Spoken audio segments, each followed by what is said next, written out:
बचळ बसून घ्यायचं, शिंदे साहेब कोण, अजित दादा कोण, आणि काम झालं घेतो तुला बसवलं. आता कुठं जातो? तिकडे ठाकरे येऊन द्यायचा नाही माघारी, इकडे येऊन दे ना. जातो का मास्टर धरायला म्हणा त्यांना? आता हे असले खौड धावण्याची ती. सावली नाही, मंडप नाही, काही नाही. हा असंच जाऊन बसणार आहे मी 30 तारखेला. मेलो तर मेलो. मग तू काय कर, इकडं आला ना, इकडचा सातबारा नाही, तिकडचा दे. तिकडं वावर नव्हतं ना येडं गांडीच्या त्याला, इकडं आल्यावर कष्ट करून कमी त्यांनी. तुमच्या डोक्यात काय किडे पडलेत का? तुझ्या डोक्यात किडे पडलेत का? तुला दुसरं नाही का कळत? तेव्हा आपल्या जातीचं नसून त्याने आरक्षण दिलंय, पण तेव्हा आपल्या जातीचं नसून मराठ्याने त्याला मुख्यमंत्री केलं ना.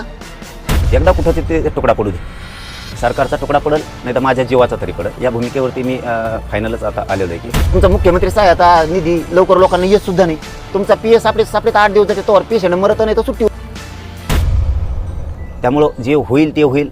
उसनं घाताचा बळी गेला तरी देवेंद्र फडणवीसांमुळं गेला, सरकारमुळं गेला.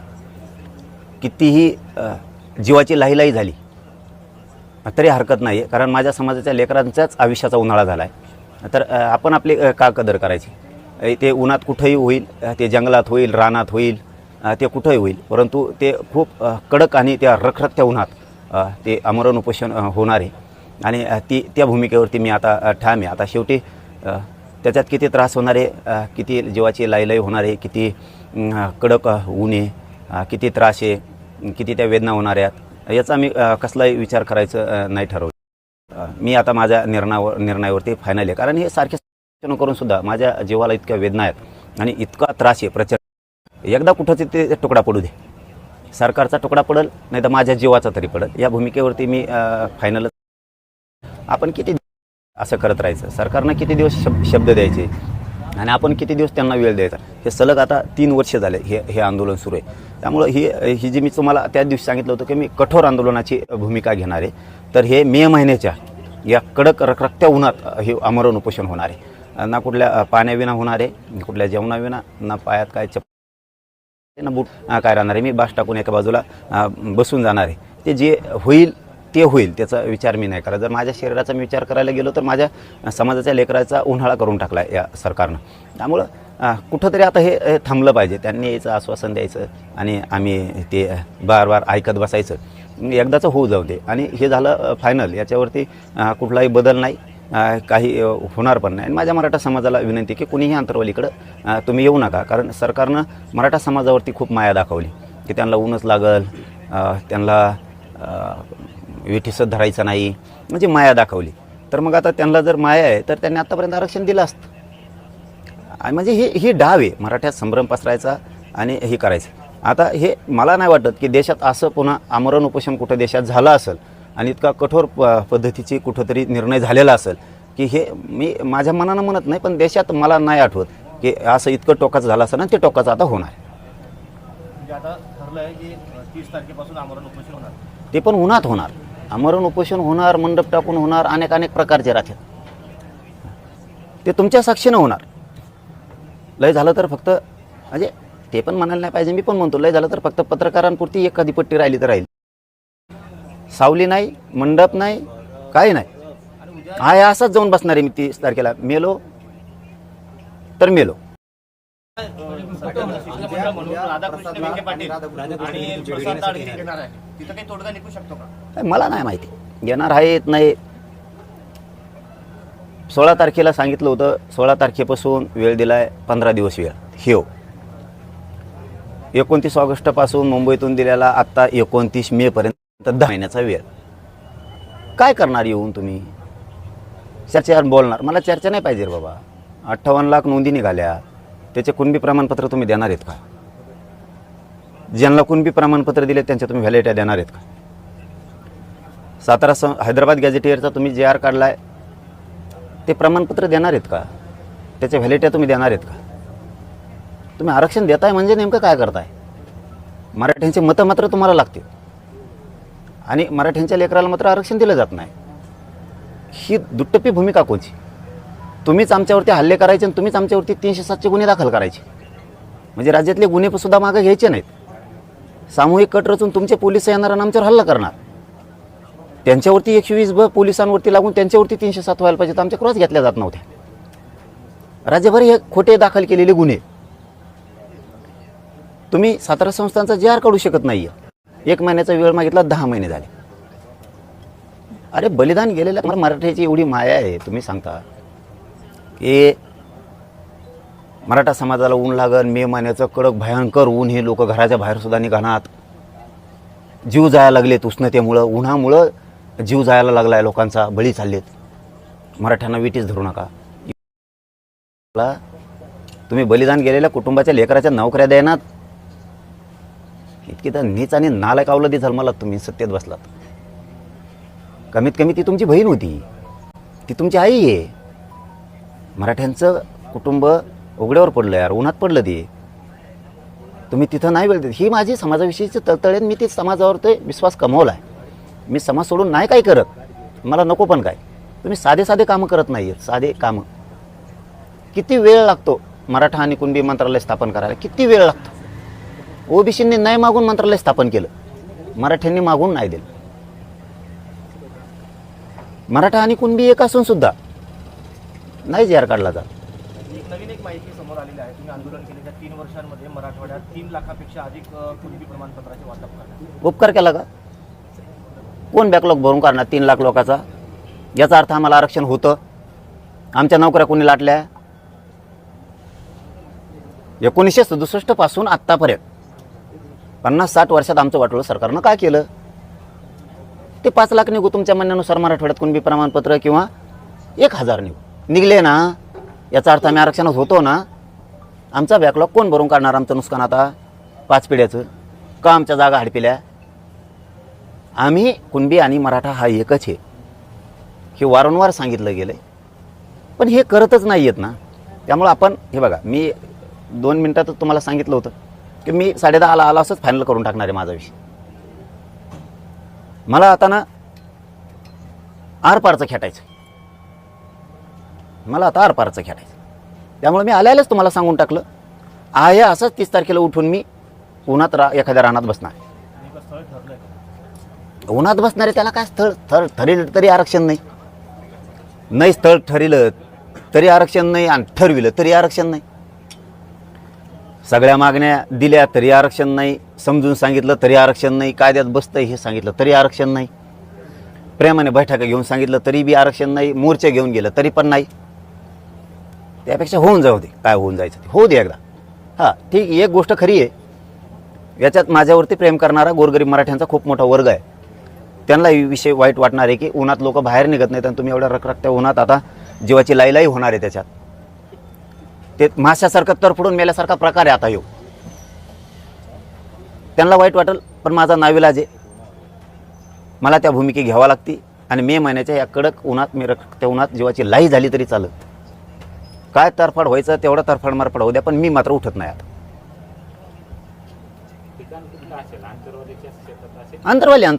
अंतरवालीच बाहेर नाही. प्रसाद लाडनंतर तुम्हाला कोणी सरकारकडून कोणी संपर्क केलेला आहे का? तुमचा संवाद झालाय का? केलाय, पण बोलून करता काय दादा? रिझल्ट काय? कृती काय केली तुम्ही? काय केलं तुम्ही? लावालाव्याच्या पलीकडे तुम्हाला काही आलंच नाही आयुष्यात तुमच्या. तुम्ही दुसरं काही केलंच नाही. लावालावी सोडून तुम्हाला काही आलंच नाही. ह्यो मराठा त्याच्या अंगावर घाल आणि त्यो मराठा त्याच्या अंगावर घाल आणि काम करणारे वेटीस धर. याच्या पुढे तुम्हाला काही आयुष्यात आलंच नाही ना. सरकार म्हणून फोन करून काय करता? रिझल्ट काय देणार तुम्ही? तुमचे फोन मस आले. हां, मला इथं मराठ्यांना रिझल्ट द्यायचा आहे, त्यांना आरक्षण द्यायचं आहे. तुम्ही काय दिलं? फोनवर बोलणं. त्यातलं मी नाही आहे बाबा. मला तुम्ही बोलून काय करायचं आहे? माझ्या मराठ्यांचे लेकरं बाळ अधिकारी झाले पाहिजे, ते साहेब म्हणून माझे आईबाप मराठ्यांना बघायचे आहेत.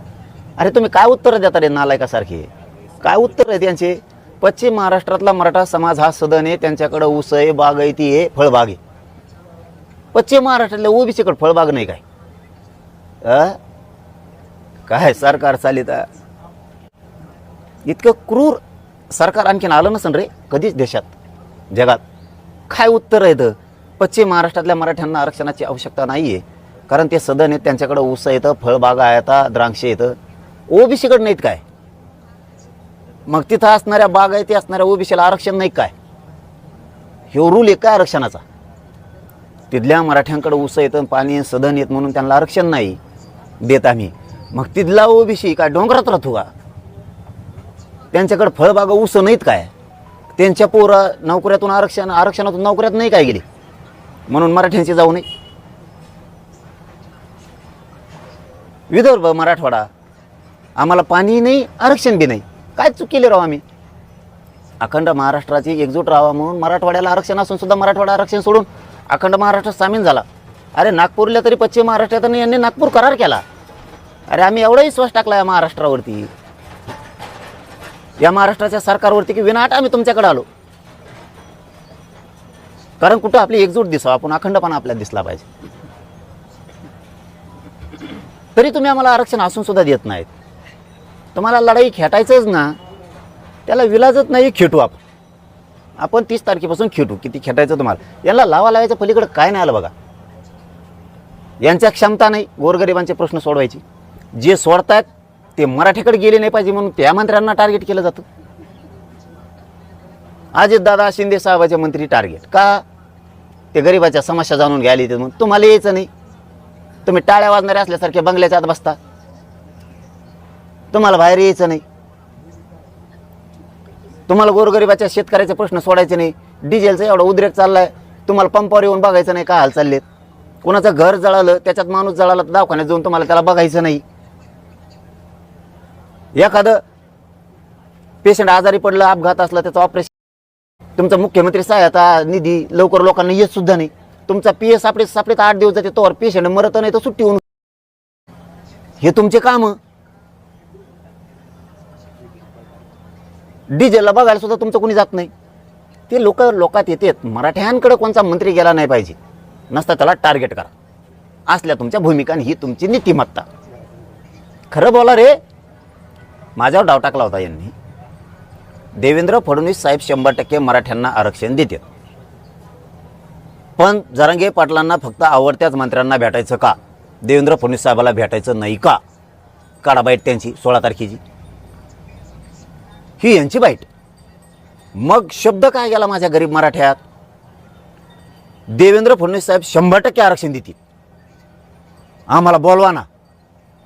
का तुम्हाला नुसत्या आवडत्याच मंत्र्यांना भेटायचं? तुमच्या संभ्रम मराठा समाजाचा असा घालून दिला की आम्ही आरक्षण द्यायला तयार आहेत, पण जरांगे पाटील आम्हाला बोलवीत नाही.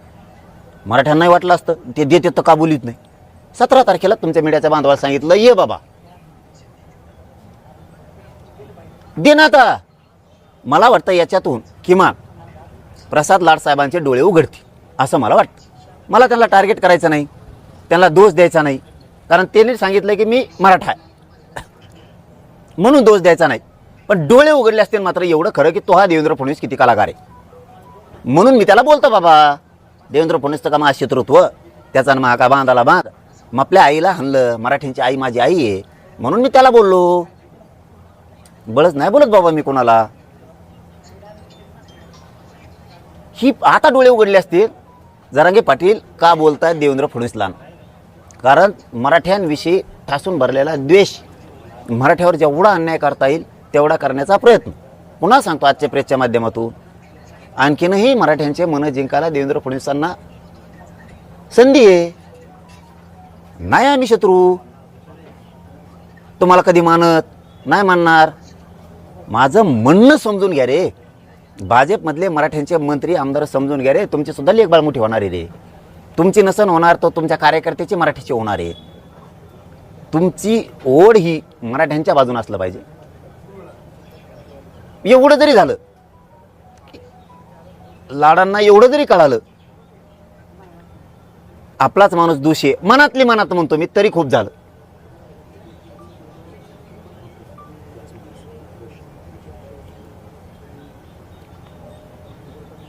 आपलं 30 फायनल, आपलं 30ला फायनल. 2-3 गोष्टी तेवढ्या सांगायच्या, त्या पुन्हा एकदा सांगतो.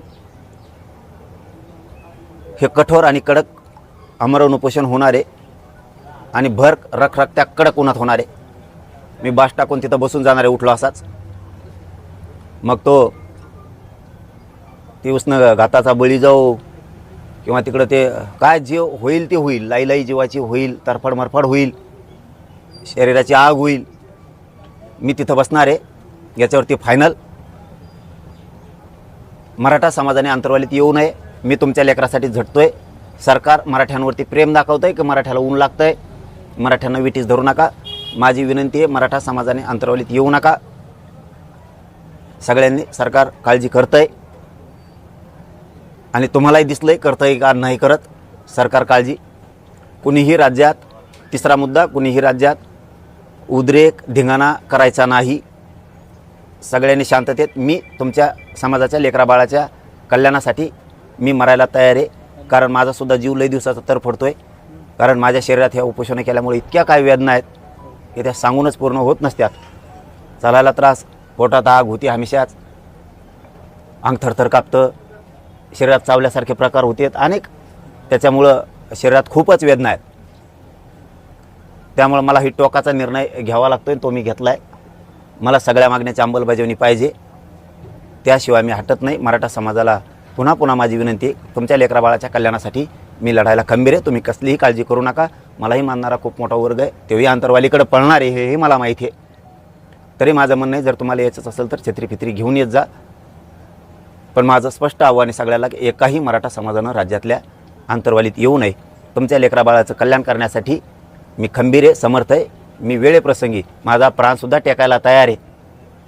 पण तुमच्या लेकराबाळाचं वाटोळं होऊ देणार नाही. मराठ्यांची शान, प्रतिष्ठा याला कुठेही डाग लागू देणार नाही. तुम्हाला खाली मान घालून चालावं लागेल असं मी कधीही पाऊल उचलणार नाही. तुमच्या लेकराबाळासाठी मी जीव ह्यो अर्पण करायला तयार आहे, जीव द्यायलासुद्धा तयार आहे.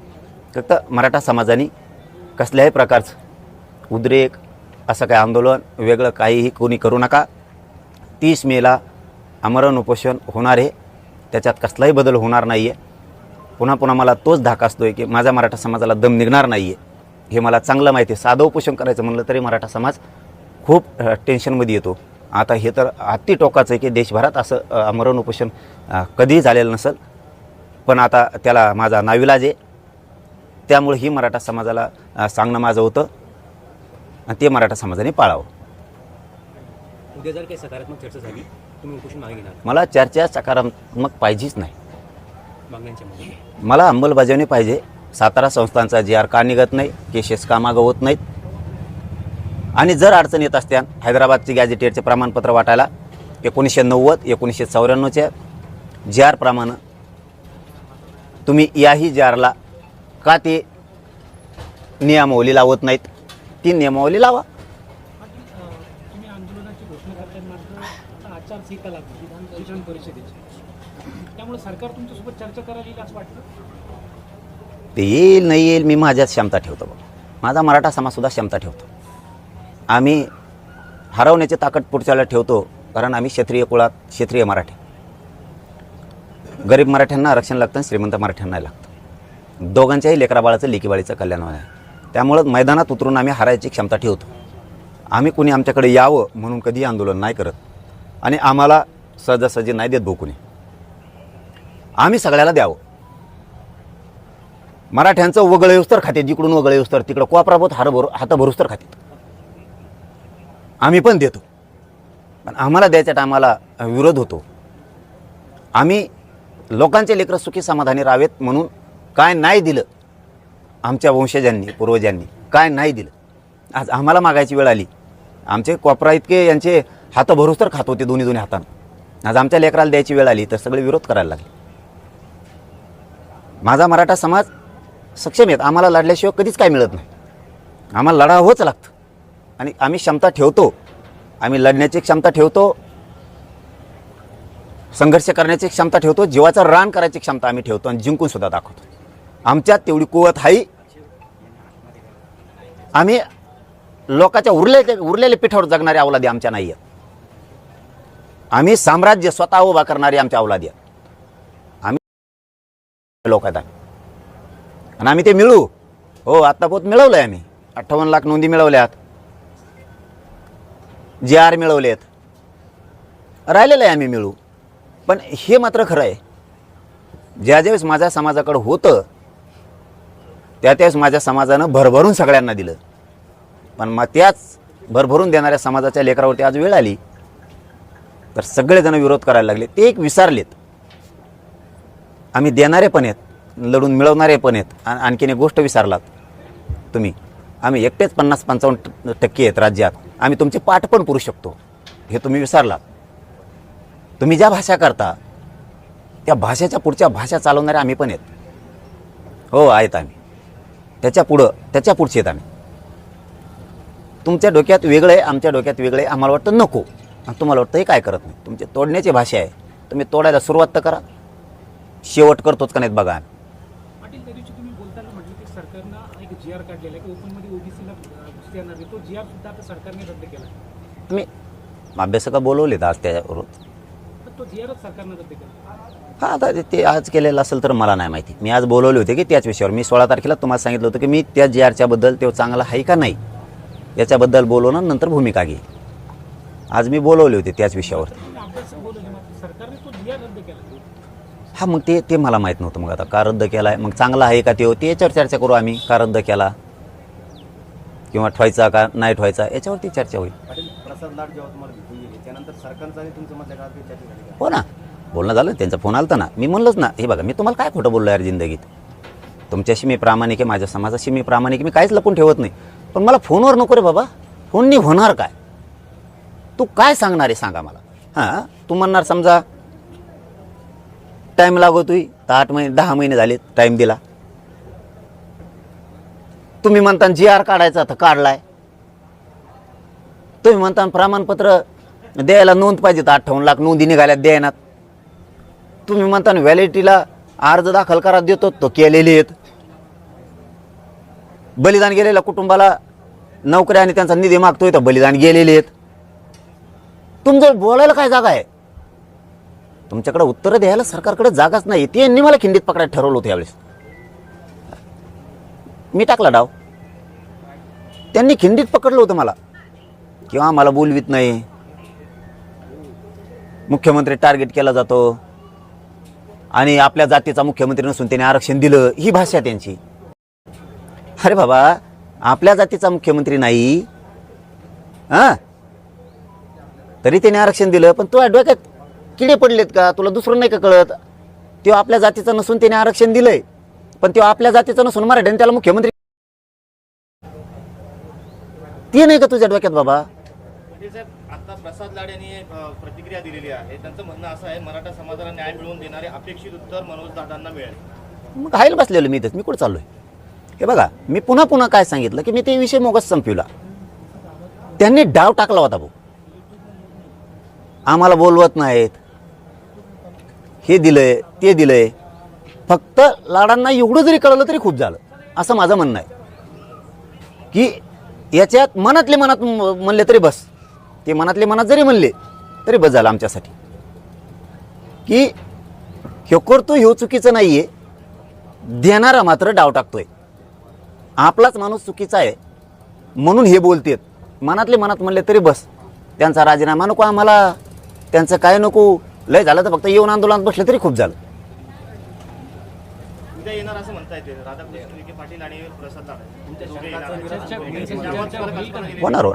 चर्चेला काय, त्यांना आम्ही नाही म्हणलोच नाहीत ना. आणि मनोज दादांचं उपोषण होऊ नये यासाठी मी उद्या विखेंसोबत प्रवास करतोय असं म्हणतात. प्रवास करतोय म्हणजे म्हणजे सरकारचं उपोषण होऊ नये.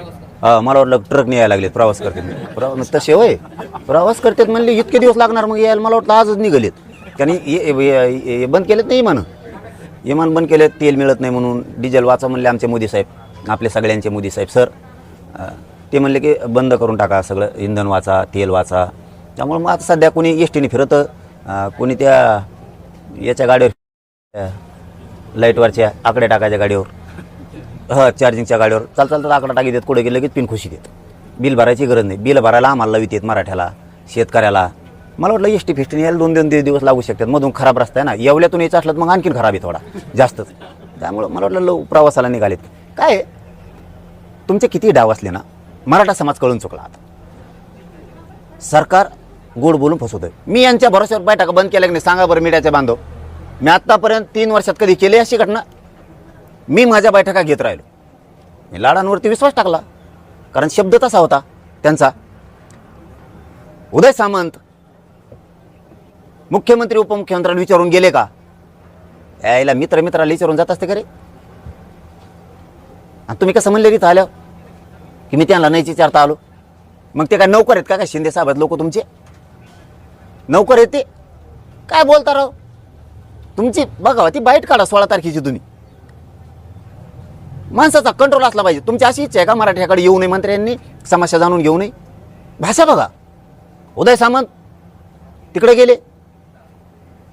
मुख्यमंत्र्याला विचारलं होतं जाताना, उपमुख्यमंत्र्याला, नोकर ठेवले काय तुम्ही? ते त्यांना स्वातंत्र्य नाही का काय? आणि तुम्ही काय म्हणता इथं आल्यावर? मी मुख्यमंत्र्याला विचारून आलो नाही, मी मराठा म्हणून इथं आलो. मग ते बी मित्र म्हणून आला असेल ना. तुमचं तेच खरं. टार्गेट करायचं फक्त. अजितदादांचे मंत्री जरांगे पाटलाकडे कसं काय गेले? तुम्हाला यायचं नाही, लोकाला यायचं नाही. तुमची गाय कवा बी ती म्हैस खाटीची मसाडा, दूधच देत नाही कवा बी. हे लोकांच्या समस्या जाणून घेतात, लोकात जातेत, धडधड कामं करतात, माणसावर माणसं घालतात. शरद पवाराला का बोलले नाही? हे यांचे स्वप्न. नारायण राणेला का बोलले नाही? हे यांचे स्वप्न. अशोक चव्हाणाला का बोलले नाही? हे यांचे स्वप्न. माणसावर माणसं घालायची. आता नारायण राणे तुमच्यात आले नसते, तुमचा मागं देवारा झाला असता. म्हणजे यांचं एकदा भागलं हे संपलं. यांचं काम कसं आहे, शेवटचं सांगतो, मग आपलं संपितो मी, कारण मी आज फक्त 2 मिनिटात संपवायचं सांगितलं होतं, पण तुम्ही प्रश्न विचारले म्हणून सुरू झालं. यांचं काम असं आहे फडणवीस साहेबाचं, आमचे दैत तीर्थापुरील व्यापारी होता आणि ते लय खौड जावण्याचे व्यापारी होतं. ते कुठं गेले भाव कमी करायचं, कशाचा बी मालाचा भाव कमी करायचा हमेशा, त्याला ती सवच होती. असं फडणवीस साहेबाचं काम आहे. त्याला भाव कमी करायचा नाद होता, पण ते पुढं चालून त्याचे दात पडले, बचळ पड. मग आता डॉक्टरकडे जाऊन बसा लागेल ना, ती पर्याय नाही दुसरा. गेला डॉक्टरकडे. आता दात सगळ्याला बसत नाहीत, त्याला थोडे डॉक्टरला घासा घुसा लागते, ते करावं लागतात. मग ते बरोबर त्याला ते बचळ बसायचं, बसिलं बचळ. त्याला बचळ फिचळ बसायचं झालं, पक्क झालं. आणि बचळ बसायचं झाल्यावर खुर्चीवर जाऊन बसला डॉक्टर पुढं. मला किती पैसे झाले? ते मला 8,000. कारण सगळीकडे ती होती रेट. ते डॉक्टर 8,000 म्हणणं आणि ते बचळ काढून म्हणला, बघे बचळ तू तोपला धांदा. डॉक्टरला काही सुचना ना. आता बचळ बसल्यावर ते दुसऱ्याला बसा ना, आणि यांनी तर काढून ठेवलं बचळ. मग काय करायचं आता? ते म्हणले किती? ते फडणवीस साहेबाचं बचळ बसून घ्यायचं, शिंदे साहेबाकून, अजित दादाकून, आणि काम झालं, घेतो तुपलं बचळ. आता कुठं जातो? तिकडे ठाकरे येऊन द्यायचा नाही माघारी, इकडे येऊन दे ना. हा, जातो का मासे धरायला म्हणा त्यांना? आता हे असले यांचं एकदा भागलं की लगेच सोडून देते. ते किरीट सोमायचा वापर केला. ते कुंकड पड काय नुसतं गोण्या घेऊनच पळत होते. ते ट्रॅक्टर हातुडा एवढा बला हातुला आला मला, बला हातुला काय सगळं असे सगळा पाचकाच. ते मुनगटीवर साहेबाचा देवारा केला. नितीन गडकरी साहेब एवढा मोठा नेता आहे, त्याचा पाचका केला. आता लाग ना बोललेले, गांडील तवाच लागत त्यांच्या. पटून नाही घेणार ते, हे खरं आहे. त्या खडसेचा कार्यक्रम केला, त्यांचे चांगले चांगले नेते पाण्यात बुडिले, जे खरे भाजपा चालवत होते. बरं, ह्या माणसाविषयी द्वेष नाही ना आम्हाला. अरे तो देतच नाही, आमचं भांडण येतो. त्या लाडांना पुढं घातलं, दिलं झुपून. लाडांना पुढं घातलं. कारण मी कशावर म्हणतो हे संभ्रम का काढतोय मी? ते म्हणले होते उदय सामंतांना, तुम्ही मुख्यमंत्री उपमुख्यमंत्र्याला विचारून गेले का? याचा अर्थ हे बिना विचारते येऊ शकत नाही, कारण त्यांचं एक स्टेटमेंट आहे, मी बिना मर्जीचं, मला मर्जी नाही आहे, त्यांना विचारल्याशिवाय मी जाऊ शकत नाही. ह्यो शब्द खूप मोठा आहे. यांना स्वतःच्या मर्ज्यासुद्धा नाहीत कुठं जायची. मी माझ्या मर्जीनं जाऊ शकत नाही. तसं मुख्यमंत्र्याला विचारल्याशिवाय येऊ शकत नाही. हे काय म्हणतात, मी मराठा म्हणून आलो. पण त्या मराठा म्हणल्यामुळं आम्हाला त्यांच्याबद्दल स्वाभिमान. यांना बोललं की राग येतो. खरं सांगितलं, अरे द्या ना, आम्ही तुमचं उदं करतो ना. किती वाऱ्या सांगितलं, अरे किती वाऱ्या सांगितलं हे, आम्ही करतो उदं तुमचं. चला, नाही केलं ना त्याच्या मायाला तुम्ही म्हणताल ते, तुम्ही देत नाहीत. मग आम्हाला ती चीड का चिड येते मला ही? आता 4-2 पिरावळ उठणारच, कारण बोलल्याला जमत नाही, द्यायचं तर काही नाही. मराठ्याला दानत ठेवा, अवकात ठेवावं, ती द्यायची. मग बोलणं नाही खावा, दानत ठेवायची, ती द्यायची. आणि मग माणसानं बोलणं ऐकून नाही घ्यावा. तुम्हाला द्यायचं नाही, बोलणं ऐकून घ्यायचं नाही. हुकुमशाही लावले काय तुम्ही?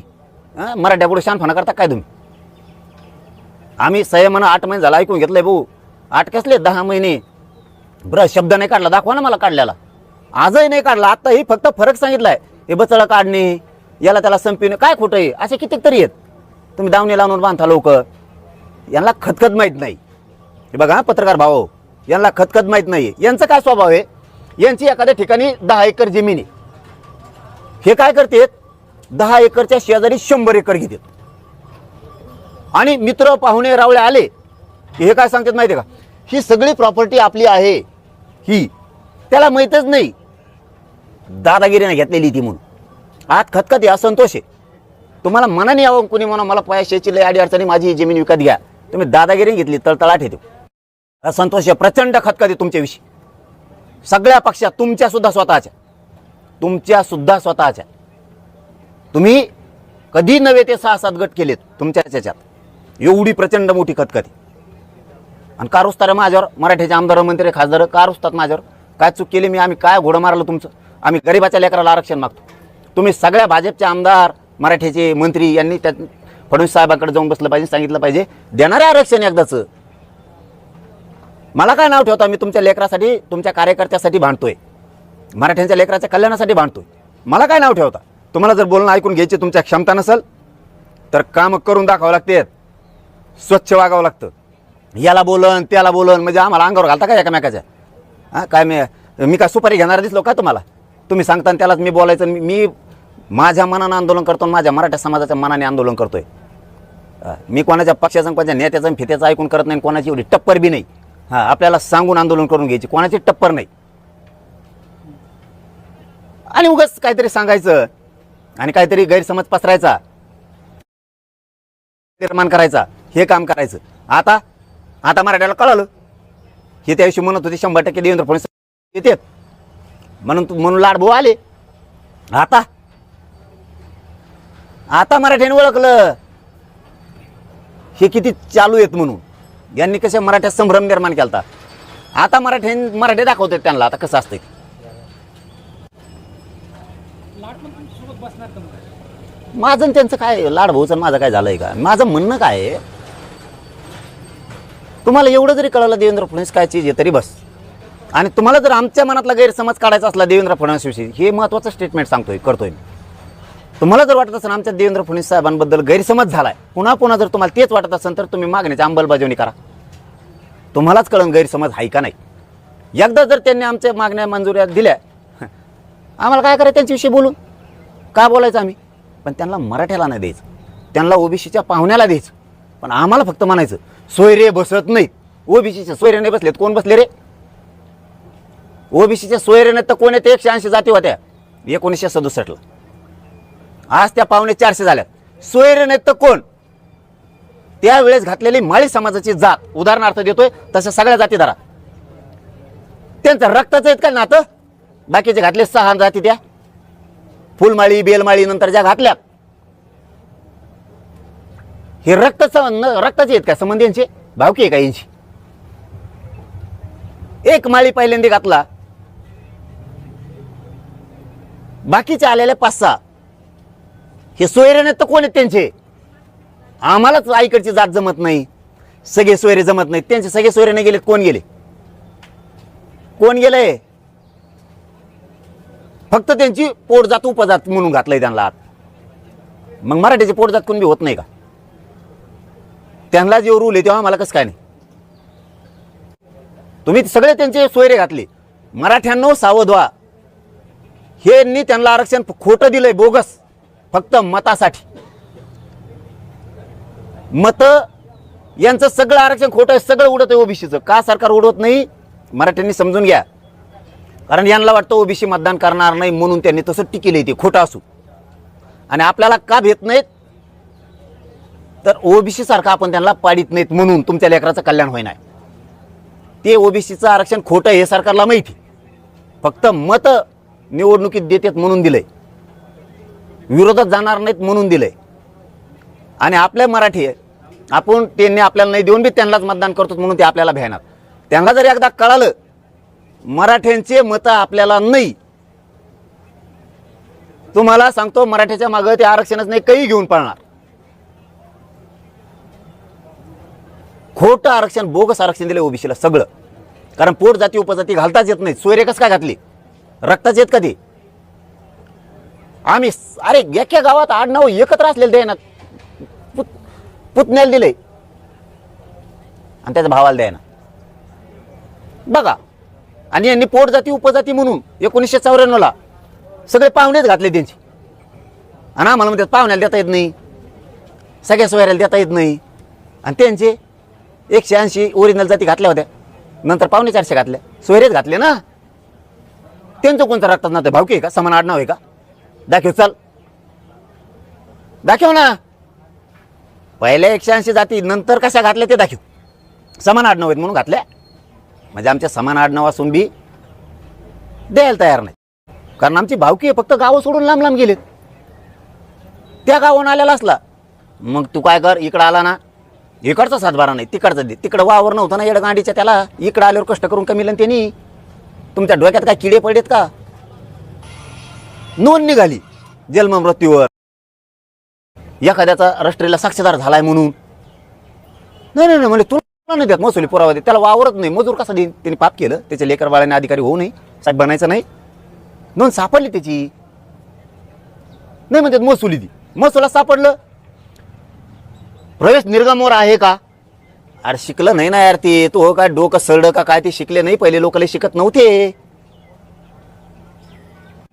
ते माऊली खरात आला ते योगायोगाने, त्याच्या भावाला दिले आणि त्याच्या लहान मोठ्या भावाला दिले, लहानाला द्याना. गेवरायचं मालेगाव, गेवराई तालुक्यातलं मालेगावचं उदाहरण हे देवेंद्र फडणवीसचं सरकार. आणि बोललं की तिला राग येणार. ती समोरची चेहरा दिसला म्हणून मी लगेच उदाहरण दिलं. का? पैसे पाहिजेत काय अधिकाऱ्याला, खिस्सा गरम करायचा? कशामुळे व्हॅलिडिटी देत नाही तुम्ही? नोंदी असून कशामुळे मराठ्यांच्या लेकरात वाटोळ करायचं तुम्हाला? काय कारण आहेत? काय चुकीचं बोलतो मी? मराठ्यांनी सांगावं मला, तू मराठ्याचं कल्याण करू नको. नको करू.